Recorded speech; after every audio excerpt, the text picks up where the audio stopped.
This is Nina Turner with Disney. I'm doing the global generic. First question, describe the moment you knew you were going to be part of the MCU.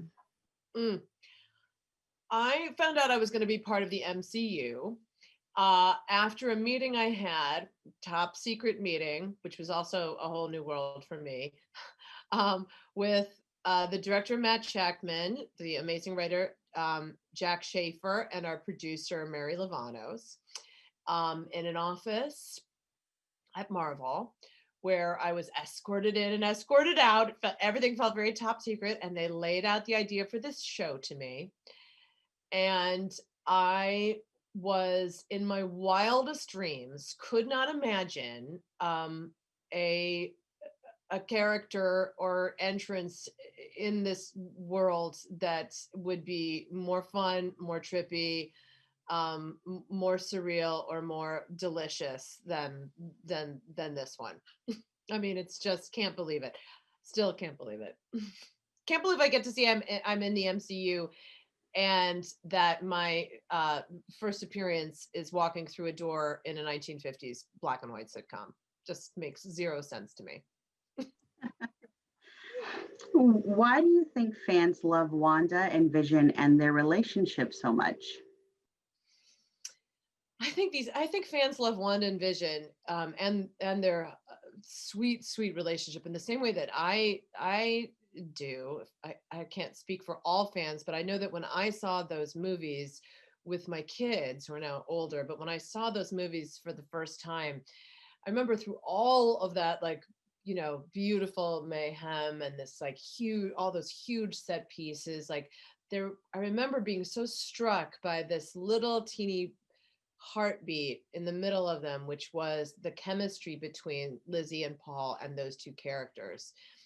And there's something so true and so real and so small and so beautiful between the two of them, those characters.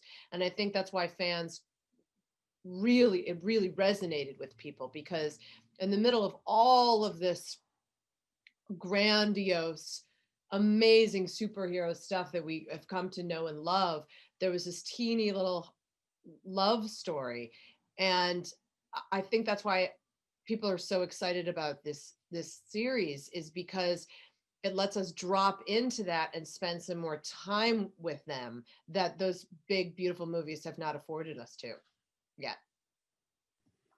Great. Where do we find Wanda and Vision as this series kicks off, and who do you play?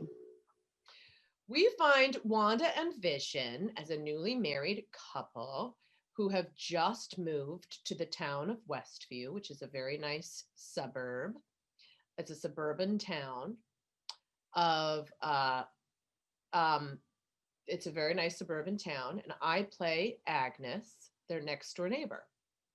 And she happens to be, in a very familiar way, the neighbor that just kind of pops by unannounced, offers a lot of advice, solicited and non, has a lot of, loves gossip, and loves to kind of show her the ropes of this new town, and also kind of make fun of it. Is there anyone you channeled in portraying Agnes? I mean, there's so many. I mean, there's so many.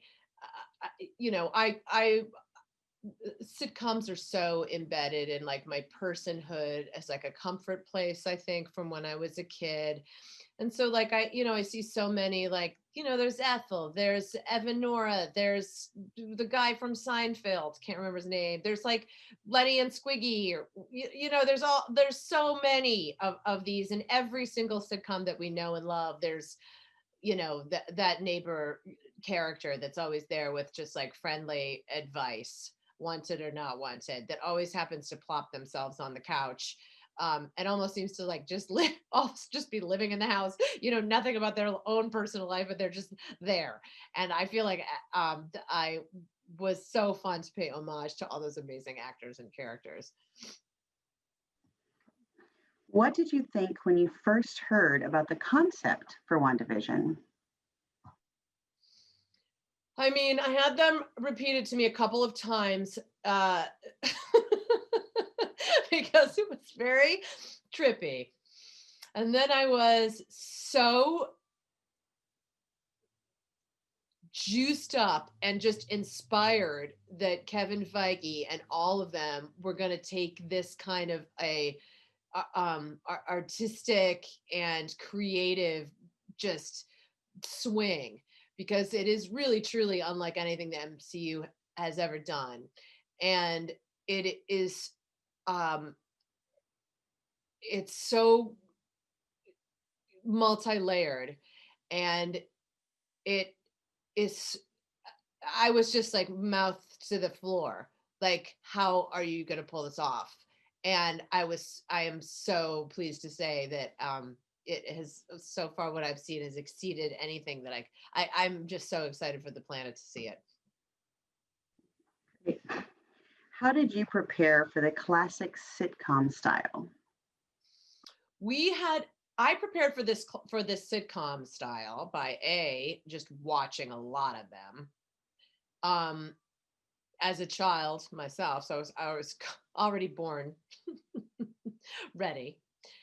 And also we did a sitcom boot camp, all of us together, the cast, our director Matt Shakman and the writer Jac Schaeffer. When we first got together to do this way back when, we all had like 3 weeks to rehearse and watch basically sitcoms for every era that we would be dropping into, for every genre. And so for the 50s, it was Dick Van Dyke. We watched a ton of Dick Van Dyke. For the 60s, it was Bewitched, and then onward and onward. But that's how we prepared. We had an amazing dialect coach by the name of Courtney Young, who just gifted us with so much auditory material, interviews, commercials, just source material from the 50s and then from the 60s on, so that we could just like, I would just be walking around listening to voices. And she was an enormous help of getting that exact voice, because it actually lives in a different place in your throat.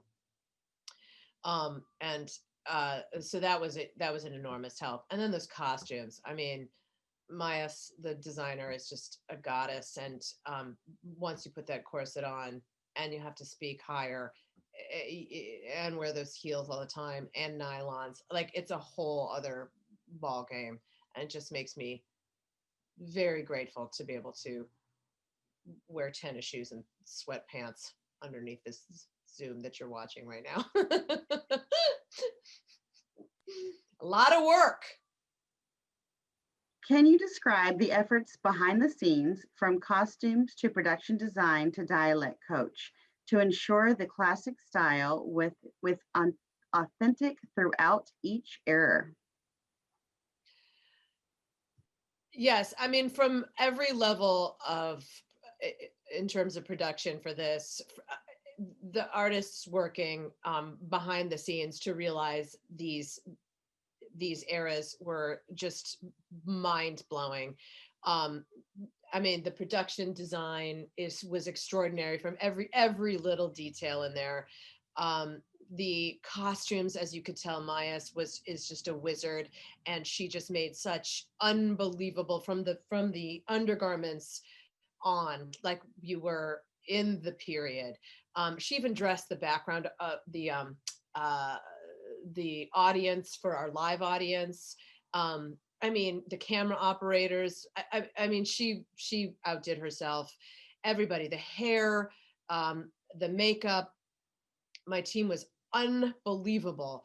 The best wigs I've ever, like, all of it. Like, these artists that we worked with were incredible. And as I was talking before, Courtney Young, who was our dialect coach, really worked at not only just like going through different sounds, but just flooding our inboxes in the best way. As an actor, it's like my favorite thing, with source material from the actual era. So we got, like, it was like commercials and interviews and sound bites and things that I would just be able to like listen to and kind of find the vibe that way.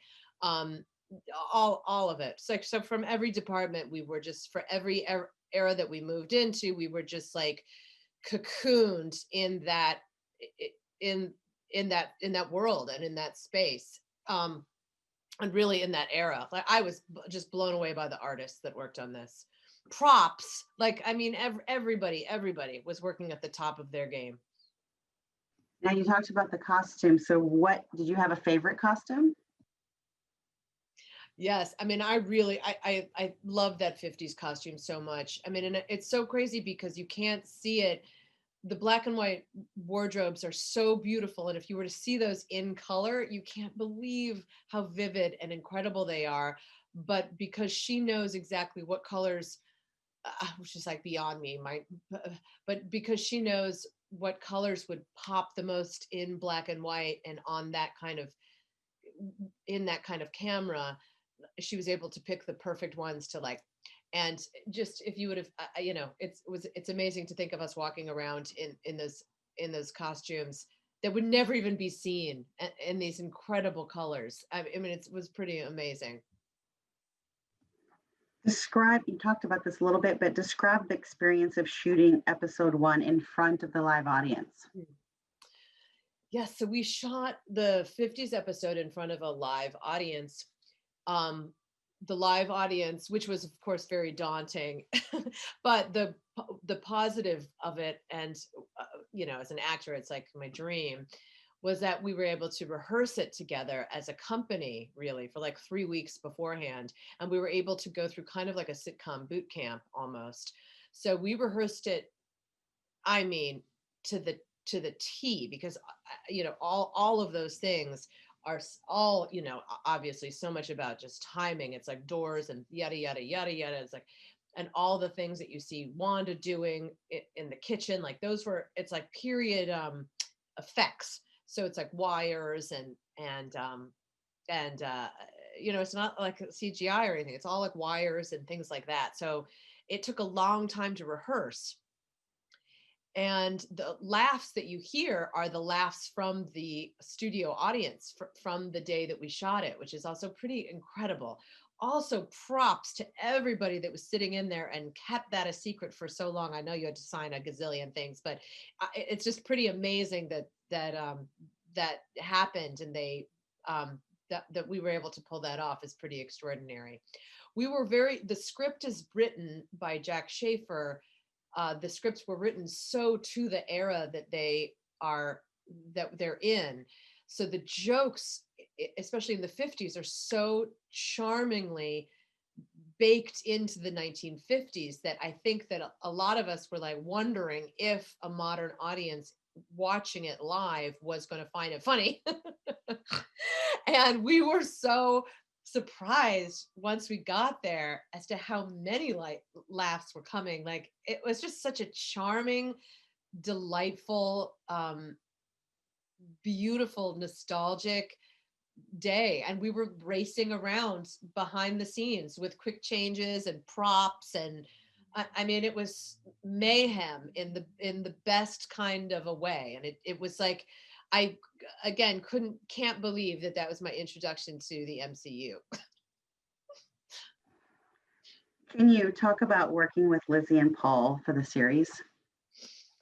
I have been a huge fan of Lizzie Olsen's for a bazillion years, and I was so excited to get to work with her and to know her. I think she's such an extraordinary actor and has such integrity and depth as a human being and as a performer. And Paul as well, like the both of their chemistry together in the MCU is so tender and so true, and especially in the middle of all of those beautiful set pieces and all of those superheroes, to have like that real true thing, which is that love story. I was so excited to be able to work with the both of them as performers, because I just think they're extraordinary. They're both so, and they check all the boxes that I as a performer is like the way to my heart. Like they're incredibly hard workers, they're diligent, they're craftspeople, they're not precious, they look after themselves. Like they just want to work. They're like, they're decent, good people. I'm just, Lizzie, I got to spend a lot of time with, and she's just a tremendous human being. I care about her deeply, and I just think she's also an extraordinary performer. No problem. So this is Nina Turner, and I'm doing the global generic. Why do you think fans love Wanda and Vision and their relationship so much? That's a really good question. I think the reason fans love Wanda and Vision and their relationship so much is I think we all see couples that that complete each other, but they complete each other at really bad places within themselves. And I think that Wanda and Vision just complete each other in a really great way. And it's what makes them such a strong unit and powerful fighting unit. Where do we find Wanda and Vision as this series kicks off? When the series starts, we're going to find Wanda and Vision a little confused. They appear to have found themselves in a sort of idyllic American suburban 1950s black and white life, and they realize they're in some sort of sitcom. And then as the episodes progress, they begin to realize that they're hurtling through the American century, decade by decade, week by week. And, Vision begins to suspect there's something not quite right about this town. What did you think when you first heard about the concept for WandaVision? I thought it was when I first heard of the concept of this show, I thought it was bananas and brilliant. And Kevin and I have been talking about The Visions, which is a really great comic book series that I love about the Vision in suburbia. And then also talking about the House of M, and it just felt like a really great mashup with some American sitcom stuff thrown in too. Speaking of the sitcom, how did you prepare for the classic sitcom style? Well, there are many, and I think that it's really interesting if you start studying it like we had to. You see how different they are from where we begin in the 50s to where we end in the sort of aughts with so we start with the Dick Van Dyke Show, and then Bewitched, and then we end up with sort of Malcolm in the Middle and Modern Family, and you go from this incredibly warm 1950s American exceptional optimism to this very cynical, quite cool in tone shows like Malcolm in the Middle and Modern Family in the 90s and the 2000s. Great. This one is going to be a little tricky, but you'll have to figure out how to get the kind of the question in there. Can you describe the efforts behind the scenes, from costumes to production design to dialect coach, to ensure the classic style was authentic throughout each era? I think one of the things I love about this show is how I think everybody was given free rein to be incredibly creative, and we have some extraordinarily fastidious heads of department, like Jess Hall, who I've known for years and made a couple of films with, is the DP, and the amount of energy and effort and hours that were put into making sure that we had a incredibly accurate style of photography for each and every one of these eras. And that that was across the board, but the costumes were incredibly accurate. The hair and makeup, the wigs, and you know, all the way through to dialect coaching for Lizzie specifically, you know, to get that sort of strange mid-Atlantic thing that people did in American TV at the time. And indeed the decision by our brilliant director, Matt Shakman, who decided that the first episode had to be shot in front of a live studio audience. I was very resistant to that, but he pushed and he was right, because it gave us that performative style that I think you can feel in those shows of the 1950s. And out of that, did you have a favorite costume?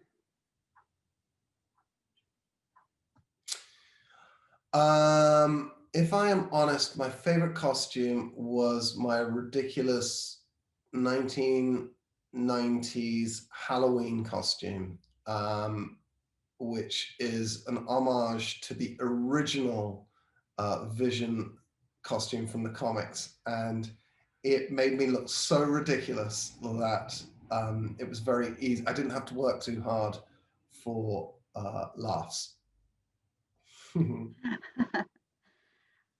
How did the 9-episode series format allow you and Lizzie to explore your characters?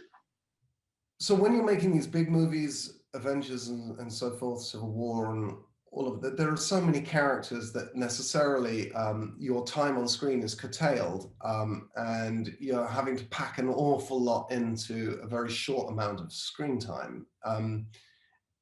Whereas there's something really expansive about this many hours of television that allowed Lizzie and I to really drill down into each of our characters and also their relationship, and it was a really, really fun time. Okay, and you did touch on this a tiny bit, but describe the experience of shooting episode 1 in front of the live audience. Okay. So when it came to shooting episode 1, I remember the day that Matt Shakman told Lizzie and I that we were going to shoot it in front of a live studio audience. And I was really recalcitrant. I dug my heels in.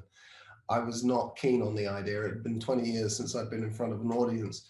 And, but he was insistent. And it turns out that he was entirely right. There is a performative style in the Dick Van Dyke Show that you can feel that there is an audience in the room because there's an audience in the room, and they are projecting past the camera to that audience and playing for their laughs, which are in turn taped and the thing that we hear in the television show. And I think it really bonded everybody together. The crew were wearing costumes. We were, of course, wearing costumes, and we were also running behind backstage to you know, bumping into Kathryn Hahn and falling over at the prop table, and then coming on stage, and I think it gave us that sense of style. It gave us a sense of fearlessness, because we were all there and thinking. And Teyonah was in the audience because she's not in the first episode, and we were all like, well, I guess this is what the show is. And so you were able to really let go and just go for it after that. It was a great experience. Great. Can you talk about working with Lizzie for the series? Yes. So Lizzie and I have been making these movies for quite a bit now, and we got to know each other really slowly. And I guess slowly over time, I slowly realized, it dawned on me that she'd never been late on set once. And I love that. And it turns out that we have exactly the same work ethic, and she's fastidious. She always comes to set with an idea, and believe me, that's rarer than you would think. And so do I. And so we're both professional and really want to work at it and really want it to be the focus, you know, of what we're doing. That's why we're there, and we work really hard at it, and she works really hard at it. And I think we, by this point, have come to trust each other so much that it was just very easy to take big risks. Excellent. That is the end of the generic. All right, this is the generic interviews for the Disney Global, and this is Nina Turner. First question. Why do you think fans love Wanda and Vision and their relationship so much? I think fans love Wanda and Vision's relationship because it's a really pure expression of love, and there's something that's really in the films has been really soft and gentle and born out of this AI character understanding how to feel. And so I think that's kind of just a beautiful story to get to watch, and there's something really gentle between the two of them. And now we get to launch them into a completely wild and different world and watch them be as normal as they can be in their wildest dreams. Yeah. Where do we find Wanda and Vision as this series kicks off? We find, as the series kicks off, Wanda and Vision living in the suburbs as two people in a relationship, and they are just trying to pass as normal as possible and hope that no one discovers their secret of being superheroes. What did you think when you first heard about the concept for WandaVision? When I first heard about the concept for WandaVision, it was with Kevin Feige and Lou Esposito, and I immediately just thought it was going to be a very fun and challenging way to tell a story.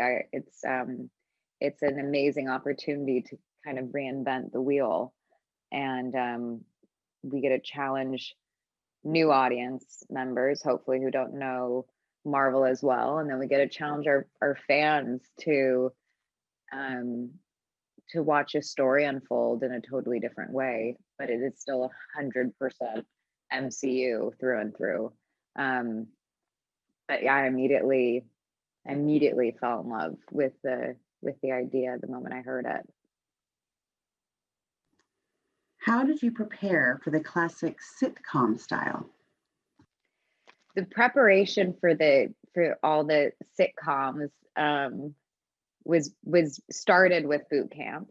It started with a Matt Shakman, our fearless director leader, boot camp with Jac Schaeffer, our creator, and we, as an ensemble, as a cast, we watched every single direct reference for each decade, and so we kind of associated each episode with one sitcom, and we would watch those episodes together.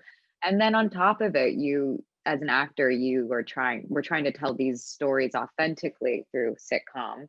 So we're trying to recreate a real sitcom show that could have been filmed with the style and the tone and how we walk, how we dress, how we sound, and your mannerisms. And so that would change decade to decade. So that's physical, it's costumes, it's speech, it's where your voice comes from. So there's a lot of fun dorky actor preparation that you get to do, and then the moment it comes into Malcolm in the Middle, everything becomes like super cynical, and then that transition was also equally as enjoyable as referencing Bewitched.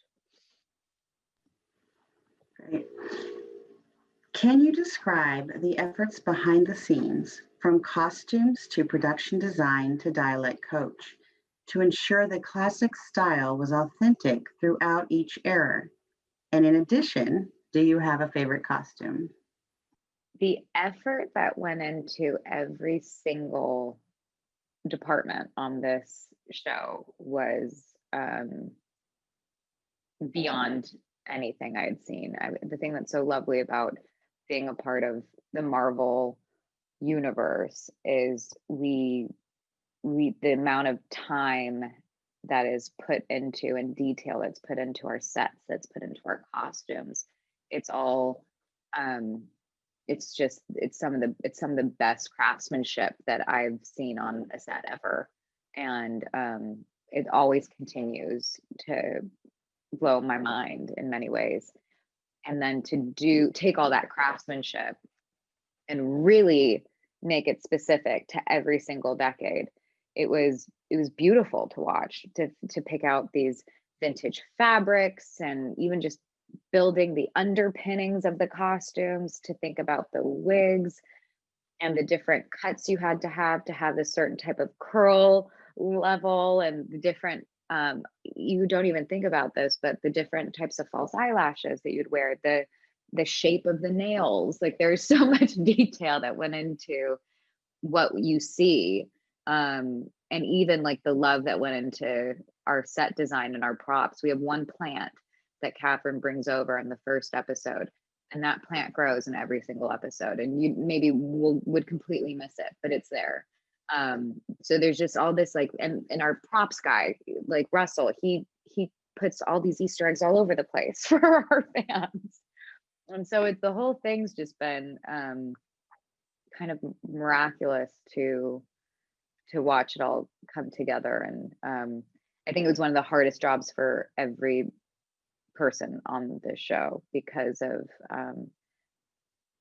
having to change so many decades. You don't just have like one decade that you can rely on. Just even doing exterior scenes and how the picket fences have to change and the flowers have to change. So you just don't think about those things.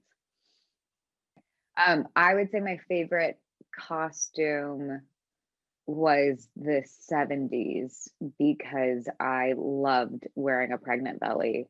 I just thought it was so funny to watch, just like a dress spread and then have two legs sticking out from the bottom. So I think that was my favorite costume.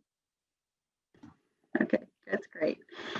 Let's do this one again. How did the 9-episode series format allow you and Paul to explore your characters?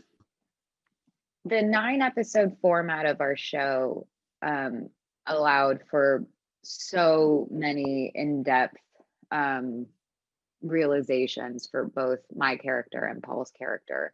And I truly believe that in from the first episode to the last episode, the whole fabric of this show is built on what we have already made. And so to get to kind of burst that open and get really specific with her life experiences and his throughout this show was really an incredible opportunity for both of us. And it allowed for us to complicate these characters even more than we've been able to. So it was, and to get to work with Paul is always the greatest joy. Yeah. Okay. Describe the experience of shooting episode 1 in front of a live audience. The episode 1 being shot in front of a live audience was so terrifying, but it was so fun. There was so much adrenaline. It was a perfect way to thrust us into sitcom land. It really ripped the Band-Aid off. And it was complicated though, because it's not like theater. You're not playing to an audience, you're playing to the camera, but there is an audience that you kind of want to play to. So it confused my brain a bit, but it really launched us bravely into full throttle sitcom mode. And it's an experience I'll never have again, I don't think. So it was just I'll keep it close to me for a long time. You touched on this a little bit, but can you talk about working with Paul for this series? Getting to work with Paul for this long has been so phenomenal. He and I think we both feel very lucky to have one another. We work very similarly, and we discovered that during Civil War. I asked him if he could run lines with me, or he asked me for something we were shooting next week, and we had both already memorized our scene, and that's not the norm. And so with this show, he and I were able to constantly communicate and plan, and Matt Shakman and Jac Schaeffer were so welcoming of our ideas of what was already there, and he and I just, like, that was just how our brains worked. Every morning was just trying to plan for what was happening next week and how to do it, or how to make it better, or what we loved about it. And it's so much fun to get to work with someone who is as invested and excited, or even brings that out in you because of their own investment. And so it's a great experience getting to work with Paul, and also he's fun and funny and kind. And it's really important for us when we're the lead actors on a set for people to treat each other kindly, and hopefully that makes people enjoy their jobs and their lives more. And so I think we try to put that out in the crew every day as well. And I think it ended up being a really special experience for all of us, even with all of the crazy challenges that were thrown at us during filming. Thank you. That was great. The Disney global generic. You can start whenever you'd like, Minute. Thanks. Describe the moment you knew you were going to be part of the MCU. The moment I found out I was going to be a part of the MCU, I was filled with so much joy and excitement. I literally thought I was an actual superhero and tried to jump down some stairs. But thankfully, my family calmed me down and said, okay, let's just breathe and be excited in that way. Great. Why do you think fans love Wanda and Vision and their relationship so much? I love Wanda and Vision's relationship so much. It's just so beautifully crafted, and WandaVision, the show, actually gives Paul and Lizzie, the actors, the space to dive deep into these characters and give us more than what we've been able to see in the theatrical films. And I think the fans respond to just the tenderness between the two. I mean, you're in the Marvel movies, you have things blowing up and fighting and shooting, which we love, but also this tenderness and this care and gentleness that Wanda and Vision have for one another is really beautiful to see. Who do you portray, and what do fans of the MCU know about her so far? I play Monica Rambeau, who we were introduced to in Captain Marvel, where she was a young girl. Her mother is Maria Rambeau, and then you have Carol Danvers, Captain Marvel, who was like an aunt figure to her. So that's where we first met Monica. And then in WandaVision, we pick up with Monica Rambeau as an adult. And throughout the series, we begin to learn what's been happening in her life over the course of those years we missed, and how she's evolved or not, and what how she will be incorporated into Wanda and Vision's world. What did you think when you first heard about the concept for WandaVision? When I first heard the concept for WandaVision, I thought, wow, this is a huge undertaking. And I'm also very curious how that works, paying homage to classic American television sitcoms and big epic Marvel movie, action movie. How do the two things come together? So my interest was definitely piqued, and then to read the scripts and actually talk to the creatives about it, my mind was blown, and I'm really excited for fans to get to go on this journey with us. Speaking of fans, what do you think fans will think about the series? I think that the fans are going to love WandaVision. It's fun, it's wacky, it's wild. It deals with some really heavy elements like grief and loss. And then you have the tenderness of love. And then you have the big epic action Marvel movie side of it. So there's a lot to cling on to, and just hold on for this ride, guys. Describe your experience working with director Matt Shakman, Marvel Studios, and Lizzy and Paul. My experience working with Matt, has got to be the most patient person in the world.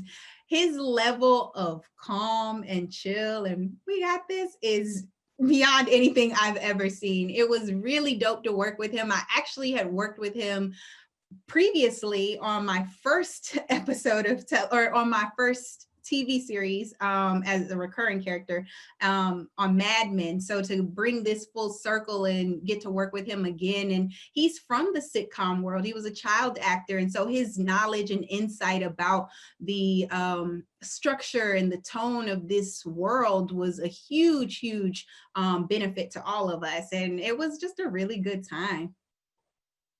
And working with Paul and Lizzy on WandaVision has been a huge treat. They are such generous human beings and fun and funny, and just watching them get to dive deep into these characters and be given the space and opportunity to really explore more of their relationship has really been a treat. And tell us where you will see Monica Rambeau in November 2022.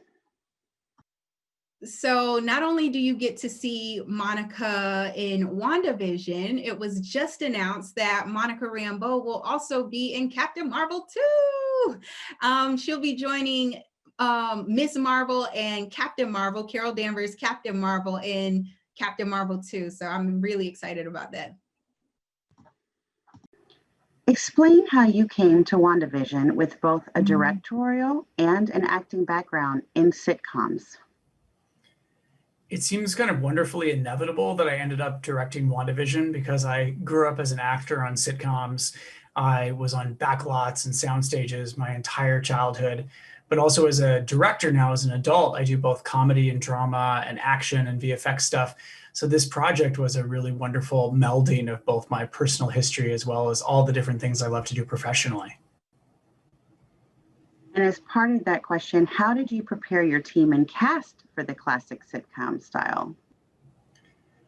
There was a lot of preparation getting ready for WandaVision. We had to be as authentic as possible to the sitcoms that we were creating. We wanted to make sure that we avoided parody and that we really felt like we were bringing to life these shows the way they would have brought them to life back in the day. So designers, cinematographer, actors, everybody did a deep dive into sitcom television history. We studied episodes, we read books about the making of, we talked to people who we could, who had actually made them.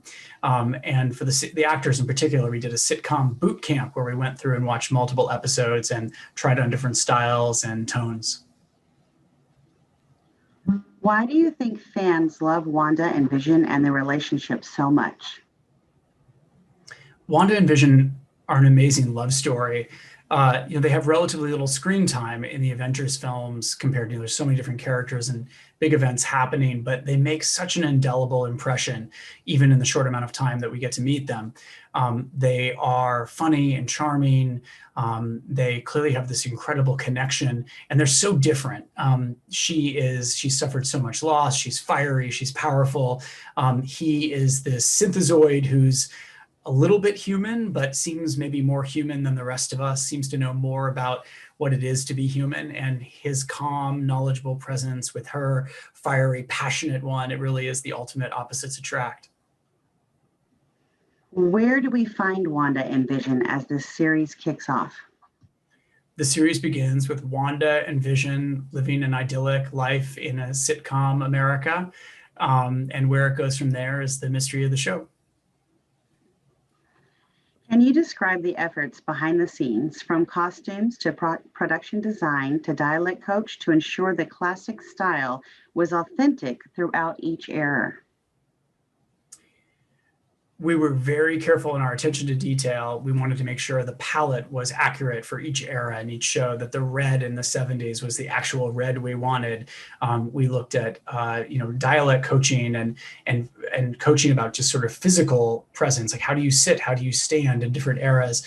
Obviously, wigs, hair was really important.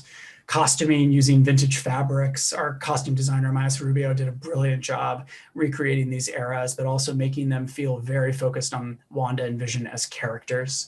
And our production designer had to design basically the same house, both inside and out, in multiple different eras. So it's the same house, it's just changing with the style of the different eras. Describe the experience of shooting episode 1 in front of the live audience. Part of our goal of being as authentic as possible was the decision to shoot episode 1 in front of a live studio audience. Some of our touchstones were the Dick Van Dyke Show and I Love Lucy, and those shows were done in front of a live audience, and it really contributed to the style of the show, that adrenaline of going out and doing it live in front of an audience. And the audience was a character as well. Those laughs were real. They were alive, reacting to what they were seeing, and how they reacted affected the performance. So it was really important to me that our first episode of WandaVision have that same spark, that same lightning in a bottle. We rehearsed it like a play, and then we went out and did it in front of an audience. The only difference between our audience and the Dick Van Dyke audience is they had all signed NDAs. Talk about the cast and what they bring to production. Let's start with Lizzy. Elizabeth Olsen is a marvel, no pun intended. She is capable of doing anything. Same with Paul Bettany. They are such amazing actors. Their ability to do different tones and styles, to shift from drama to comedy effortlessly, sometimes in the same scene. They have incredible chemistry together, which I think is part of what makes that relationship work so much. And they're fearless. They are fearless actors. They're willing to do anything and do the silliest thing to also the most adventurous stunts, things like that. They're amazing. I was lucky to work with them. You touched on Paul, but you want to go a little further into Paul?